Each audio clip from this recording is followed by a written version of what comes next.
गुरुजी के चरणों में सत सत प्रणाम और आप सभी दर्शकों को मेरा सादर नमस्कार। मैं साध्वी आनंदी माँ दिव्यासी आश्रम सुंदर नगर मंडी डिस्ट्रिक्ट हिमाचल प्रदेश में निवास करती हूँ। मेरा फ़ोन नंबर है 8219172304 8219172304। सुरेश बेटा का फ़ोन नंबर है 9729018002 9729018002। तो आज मैंने मेरा एक खुद का अनुभव सुनाने जा रही हूँ कि मैंने ये ब्लैक अंगूर पे मैंने रसाहार करी थी 35 दिन का। हाँ, एक मोनो जूस पे रही थी मैंने ये ब्लैक अंगूर पे।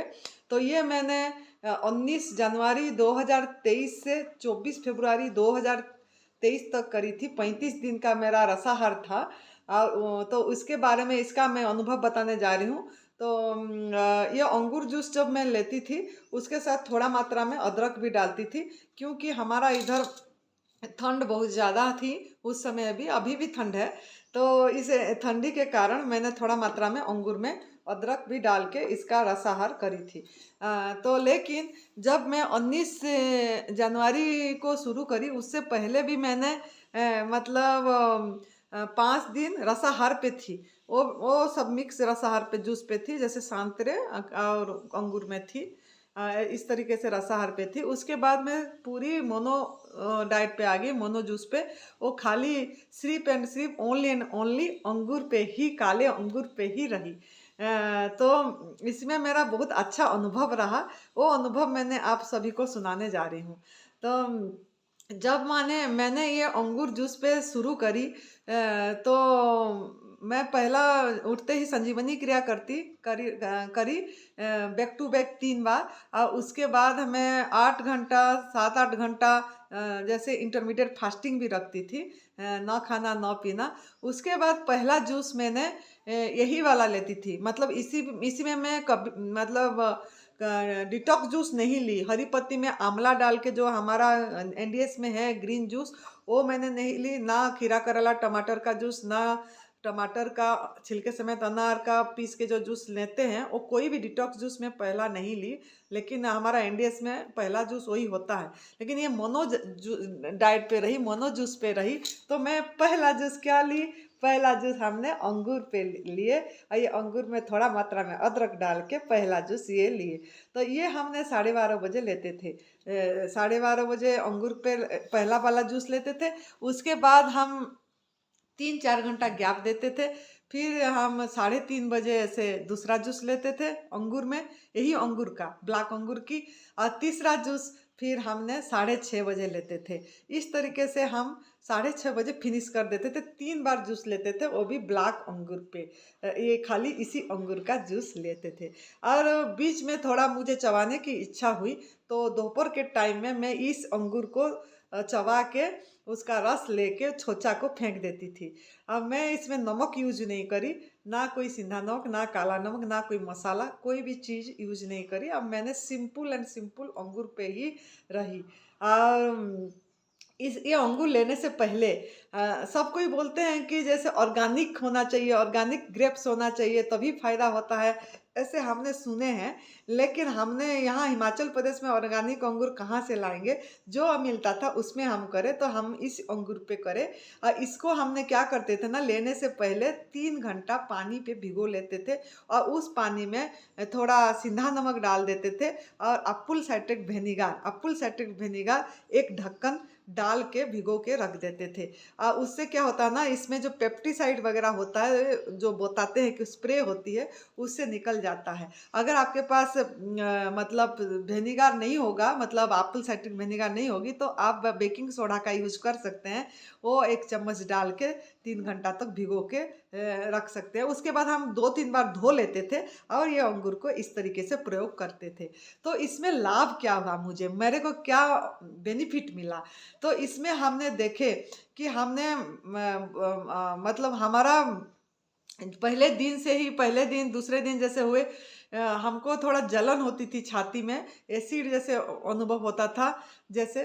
और हम वोमिटिंग का भी थोड़ा थोड़ा सवेरे उठते उठते ही सेंसेशन होती थी। तो हमने उसमें क्या करे ना, 15 दिन तक हमने पानी पी के वोमिटिंग करे।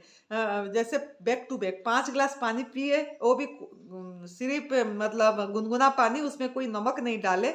अब बैठ के उकड़ू बैठ के पानी पी के फिर झुक के वमन क्रिया जैसे करते हैं ऐसे करे, 5 गिलास पी के देखते थे कि इसमें बहुत निकल रहा है, फिर दोबारा बैक 5 गिलास पी के फिर निकाल देते थे। तो पहले 7 दिन तो बलगम और झाग वगैरह निकला वमन में। और फिर दूसरे बार फिर धीरे धीरे धीरे पीला भी निकला, कड़वा भी लगा, बहुत पीला पीला कलर की वॉमिटिंग में निकलता था। ऐसे 15 दिन तक हमारा निकला, उसके बाद धीरे धीरे ठीक लगा। और बाकी ज़्यादा से ज़्यादा मतलब कब उबाढ़ आती थी, क्योंकि ये अंगूर जूस पे मोनो जूस ये बहुत डिटॉक्स के लिए अच्छा है। इसमें हमारा शरीर की जो मल है, गंदगी है, जहर है, टॉक्सिन है, वो अच्छी से सफाई हो जाती है। इसमें मुझे यही अनुभव में आया ये 35 दिन जब की, क्योंकि मैं पिछले साल करी थी, लेकिन पिछले साल मैं सिर्फ 9 दिन का करी थी, सिर्फ एंड सिर्फ अंगूर में, ओनली एंड ओनली अंगूर पे 9 दिन का करी थी। लेकिन उसमें भी हुआ था, लेकिन इतनी ज़्यादा वो बेनिफिट्स नहीं हुआ था। लेकिन लंबा जब करी उससे ज़्यादा फायदा हुआ मुझे। और जैसे ये मेरे को ये अनुभव में आया कि उभाड़ जो आती है शरीर में, कि कभी जलन हो जाता है, दस्त भी हुई, मतलब अपने आप भी इसमें सफाई होती थी। ऐसा मतलब एनिमा तो मैं सवेरे 3 बार और शाम को 3 बार करती थी बैक टू बैक। लेकिन बीच में दिन के टाइम में भी अपने आप वो टॉयलेट आते थे मुझे, और अपने आप सफाई होती थी। और लेकिन मेरे अनुभव में ये आया कि हमारा जैसे 7वां दिन में खाली अंगूर पे जब हम रहते हैं, जैसे 7 की पहाड़ी में 7वां दिन में, 14वां दिन में, 21वां दिन में, 28वां दिन में, ऐसे जैसे इसी दिन में ज़्यादा उभाड़ आती थी, ज़्यादा मतलब लगती थी कि जैसे जलन एसिड जैसे ज़्यादा लगती थी। उसी दिन थोड़ा ज़्यादा दस्त भी हो जाती थी। तो ये अनुभव में मतलब 7वां दिन में ज़्यादा मतलब टॉक्सिन निकलता है, जैसे 7 की पहाड़ी में ज़्यादा टॉक्सिन निकलती है, ये अनुभव में आया। और क्या अनुभव में आया ना, जैसे खाली अंगूर में रहने से भूख बहुत लगती है। मैं पहले ऑरेंज जूस में भी मोनो जूस करी हूँ, मोनो डाइट करी हूँ, और तरबूज पे भी मोनो डाइट करी हूँ मैंने। और मैंने एप्पल पे भी करी हूँ पहले, मतलब वो भी मैंने 21-21 दिन का करी थी। तो उसमें लेकिन इतना उबाड़ नहीं आती थी, आराम से हो जाती थी। और ज़्यादा सफाई मतलब अंगूर पे हुई। ये जैसे उबाड़ ज़्यादा इसी में आई, तो उबाड़ आने से घबराना नहीं है हमको, और थोड़ा धीरज रखना है। अगर दस्त का होती है तो एनिमा भी करना है, ऐसा नहीं कि दस्त हुई तो एनिमा नहीं करना है। और जलन होती है, बुखार आती है, दर्द होती है कहीं पे, कहीं मेरे सर पे बहुत दर्द उठी थी उस टाइम भी, मतलब 3-4 दिन तो दर्द होती है कुछ भी। तो हमको मतलब उसी टाइम वमन क्रिया करना है। वमन क्रिया को ऊपरी आंत की सफाई हो जाती है, और उसमें बहुत आराम भी आ जाती है।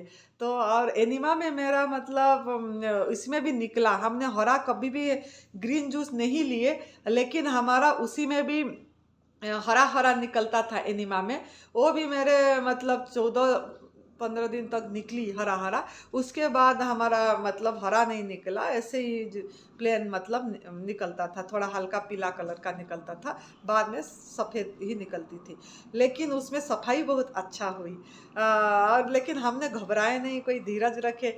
और हम ना इधर बहुत ठंड थी, तो हमने पेट के ऊपर गीली पट्टी नहीं रखे एनिमा से पहले। लेकिन आप लोग अगर करेंगे तो मतलब आपके यहाँ तो गर्माहट है, तो आप लोग एनिमा से पहले ज़रूर कॉटन की दुपट्टा हो या कॉटन की कोई कपड़े हो, ये उसको पेट के ऊपर भी रखना है, गले पे भी रखना है, और सर पे भी रखना है, ताकि एनिमा से पहले, ताकि जल्दी आपका मल और अच्छे से निकलेगा।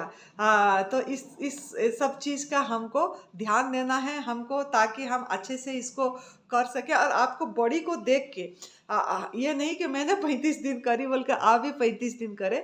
सबका शरीर अलग अलग है। अपने शरीर को देख के आप आगे बढ़िए। 1 दिन 2 दिन 3 दिन करिए। अब ये जो एकाहार क्यों करते हैं ये भी समझना चाहिए। एकाहार इसीलिए करते हैं कि थोड़ा अच्छी से सफाई हो जाती है, हमारा जीवनी शक्ति को प्राण शक्ति को लोड नहीं पड़ती है, अलग अलग रस निकालना नहीं पड़ता है। पाचन रस एक ही रस से निकलता है, सिर्फ अंगूर को डाइजेस्ट करने के लिए एक ही रस निकालता है, तो वो सहज हो जाती है सफाई। जिसको भी क्रोनिक डिजीज है, कैंसर है, हार्ट का प्रॉब्लम है, किडनी है, तो क्या प्रॉब्लम है, आर्थराइटिस है, वो एक ही रस पे रहे। और अभी जैसा सीजन है हमारा, ये जनवरी महीने से अप्रैल सेकेंड वीक तक अंगूर का, ग्रेप्स का 3 महीने की सीजन होती है।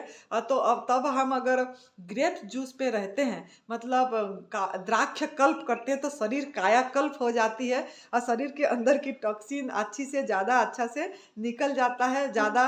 और इसमें अब हमने बीच बीच में जैसे 4-5 दिन निर्जला भी रखे थे महीने में। 1 महीने में 5 दिन निर्जला रखे थे और टोटल 35 दिन में हमने 6 दिन निर्जला रखे थे। लेकिन उसमें हमको अनुभव में आया कि जैसे खाली मोनो जूस जब संतरे और तरबूज का करते तब इतनी भूख नहीं लगती थी, आराम से हो जाती थी।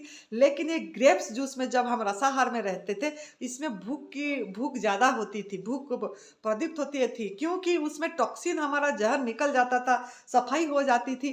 तो ये जो काला अंगूर देख रहे हैं, इस ग्रेप्स जूस में बहुत ये फायदा हुआ कि इसमें मतलब टॉक्सिन अच्छे से निकला, तो भूख भी प्रदीप्त होता है, डाइजेशन भी अच्छी होती है, हजमा हो जाती है अच्छी से। तो हमको भूख लगता था, तो जैसा भी भूख लगे वैसे ही लेना है। दिन में 4 किलो ऐसे ही अंगूर ऐसे ही ख़त्म हो जाएगी, जूस निकालने से भी लेने से भी इतना तो हो जाती है ख़त्म।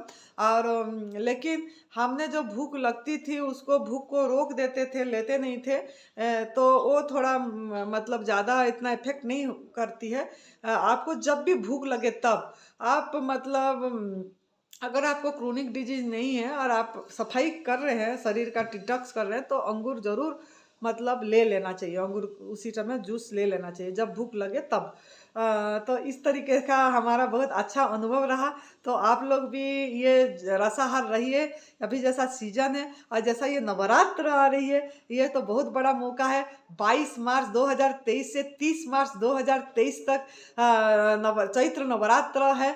तो आप लोग इसका मौका लीजिए, ये द गोल्डन अपॉर्चुनिटी। इसी में आप एकाहार पे रहिए और अंगूर पे रहिए। अभी अंगूर का सीजन है, तो आप अंगूर पे रहिए। ब्लैक अंगूर अगर ब्लैक नहीं मिलता है आपके यहाँ, तो ग्रीन अंगूर पे भी रह सकते हैं, हरा अंगूर का जूस भी ले सकते हैं। और जब मन करे हरा अंगूर को चबा के उसका रस लेके बाहर छोचा फेंक सकते हैं। अगर आपको नमक खाने की इच्छा होती है तो सिंधा नमक या काला नमक थोड़ा बहुत यूज कर सकते हैं, लेकिन हमने नहीं किए थे। तो इस तरीके से आप करिए। और बाकी अगर आपके पास ग्रेप्स नहीं है तो दूसरी जूस पे एकाहार करिए, लेकिन अगर इसमें करते हैं तो ज़्यादा फायदा है। तो हमारा इधर शिविर है, निर्जला फास्टिंग का शिविर चैत्र नवरात्र में 20 मार्च 2023 से 31 मार्च 2023 तक दिव्याशीष परम सुख आश्रम हिमाचल प्रदेश देवभूमि तपोभूमि में सामूहिक निर्जला करेंगे सब मिलके। अभी 15 लोग नाम लिखवाए। अगर आप भी और कोई लाना चाहते हैं निर्जला फास्टिंग करने के लिए तो आ सकते हैं, क्योंकि यहाँ व्यवस्था देखना नहीं पड़ेगा, आपको विश्राम मिलेगी, कोई खाना पकाना नहीं पड़ेगा, तो आप आराम से कर सकते हैं, ध्यान कर सकते हैं। उपवास का मतलब सुमिरन में रहना, अपनी आत्मा के नजदीक रहना, ध्यान में रहना, मौन रहना, मुख से भी, खाने के भी मौन, बोलने में भी मौन और मन का भी मौन। ये तीनों का मौन रख के, आंखों का भी मौन, ज़्यादा आंखों को बंद करके सहज भाव से रहना है। अगर आप ऐसा करना चाहते हैं तो हमारा ये दिव्याशीष आश्रम में आ सकते हैं। और बाकी लेकिन ज़रूर आपको मौका मिल रहा है तो ग्रेप्स जूस का रसाहार मोनो जूस ज़रूर करिए। हमको बहुत लाभ हुआ इसमें इस बार। और अभी भी हम 3 दिन से ग्रेप्स जूस पे ही हैं, रसाहार पे हैं। अब क्योंकि निर्जला फास्टिंग आ रही है 22 तारीख से, तो वो करना है हमको। तो अभी आप वीडियो हमारा सुन रहे हैं तो रसाहार पे आ जाइए और निर्जला करिए। और बाकी दूसरा वीडियो बहुत सारे सवाल प्रश्न पूछे हैं लोगों ने। सेकंड वीडियो में ग्रेप्स फास्टिंग का, ग्रेप्स का कायाकल्प कैसे होगा, द्राक्ष में कैसे कायाकल्प करना, प्रश्न पूछे, तो उसका वीडियो सेकंड वीडियो आप सुन लेना है। और खुश रहिए, मस्त रहिए, तंदुरुस्त रहिए। जय तंदुरुस्ती, जय तंदुरुस्ती।